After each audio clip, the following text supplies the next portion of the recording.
আসসালামু আলাইকুম সম্মানিত ভাই ও বন্ধুরা, যারা যেখান থেকেই আমার ভিডিওটি দেখতেছেন, ভালো থাকুন, সুস্থ থাকুন।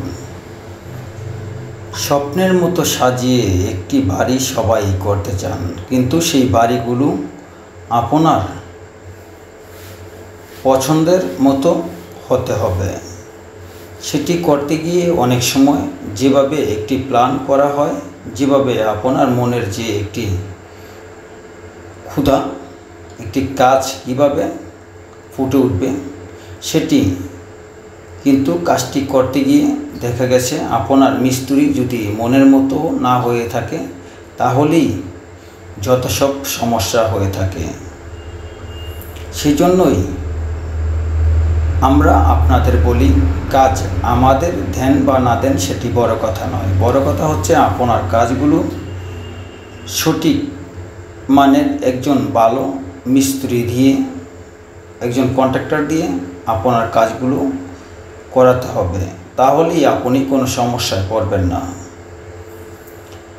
এখানে যে বিল্ডিংটি দেখতেছেন, এই বিল্ডিংটি কিন্তু আপনাদের দেখানো হচ্ছে যে একটি বিল্ডিংয়ের ডিজাইন করার পর যেভাবে রঙগুলো করতে হয়, রঙগুলো কিভাবে করলে ফুটে ওঠে, সেটিরও কিন্তু একটি 3D প্রয়োজন।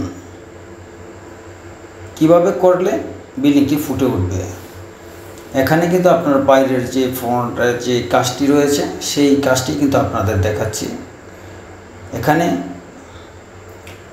আমার যে ডিজাইন মিস্ত্রি রয়েছিল, সেই ডিজাইন মিস্ত্রি কিন্তু এই ডিজাইন নকশার কাজগুলো করেছে। তো কাজগুলো করার পর কেমনটি দেখাচ্ছে, রং কিভাবে করতে হবে, কিভাবে করলে একটি বাড়ি সুন্দরভাবে ফুটে উঠবে, সেই জন্যই কিন্তু ভিডিওটি আপডেট দেওয়া।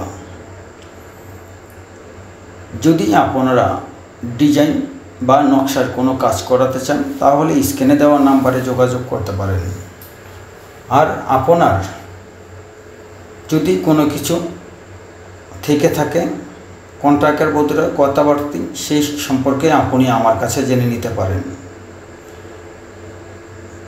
কারণ অনেক সময় আপনারা কাজ দিতে গিয়ে যদি কোনো প্রকার সমস্যা হয় না, তারপরেও যদি হয়ে যায় দুর্ভাগ্যক্রমে, তাহলে কিন্তু সেই জন্যই আমি বলে থাকি, অবশ্যই প্রয়োজনে আপনারা আমার সাথে যোগাযোগ করতে পারেন। এই স্ক্রিনে দেওয়া যে নাম্বারটি রয়েছে, এটি একটি ডিজাইন মিস্ত্রির নাম্বার। আমি দেশের বিভিন্ন স্থানে গিয়ে বিল্ডিং কনস্ট্রাকশনের কাজ করে থাকি। ডিজাইনের কাজ করাতে চাইলেও যোগাযোগ করতে পারেন এই নাম্বারে অথবা আমার সাথে। আমি বিশেষ করে বাংলাদেশের বিভিন্ন স্থানে গিয়ে বিল্ডিং কনস্ট্রাকশনের কাজগুলো করে থাকি।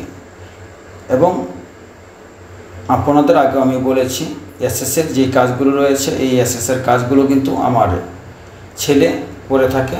আপনারা চাইলে সেটিও যোগাযোগ করতে পারেন। আমরা দেশের বিভিন্ন স্থানে গিয়ে কাজ করে থাকি। এটা কিন্তু উপরে যে গেটটি রয়েছে, সেই গেটের নিচে কিন্তু খুবই সুন্দর আকর্ষণীয় একটি ডিজাইন করা হয়েছে। বিল্ডিং করতে হলে, বাড়ি করতে হলে অবশ্যই আপনার মনের মতো হতে হবে। কারণ একটি বাড়ি করতে প্রচুর অর্থ ব্যয়বহুল হয়।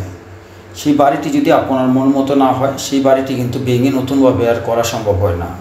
এটি কিন্তু একটি টিনের ঘর নয় যে যে কোনো সময় আপনি ভেঙে করে নেবেন।